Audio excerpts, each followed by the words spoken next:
বিকাশে কম খরচে ক্যাশ আউটের লিমিট বেড়ে 50,000, প্রিয় এজেন্টও 2টা। চীনের সাধারণ নাগরিকরাও সোনার মুদ্রা, বার ও গহনা কিনছেন। যুক্তরাষ্ট্রের অর্থনৈতিক আধিপত্যকে চ্যালেঞ্জ করতে গত 30 বছরে চীন বিপুল পরিমাণ বৈদেশিক মুদ্রা সংগ্রহ করেছে, যার বেশিরভাগই ডলার। বর্তমানে চীন সোনার বাজারে আধিপত্য বিস্তার করছে। চীনের বৈদেশিক মুদ্রা রিজার্ভের 4.6% ধাতু, যা ভারতের সোনার রিজার্ভের চেয়েও প্রায় দ্বিগুণ। ওয়ার্ল্ড গোল্ড কাউন্সিলের বিশেষজ্ঞরা ধারণা করছেন চীনের কেন্দ্রীয় ব্যাংকের স্বর্ণ কেনার এই ধারা আরও কয়েক বছর ধরে চলবে।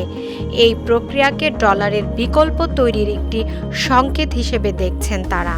তাই বলাই যেতে পারে সোনার দাম বাড়ানোর পেছনে কলকাঠি নাড়ছে চীন।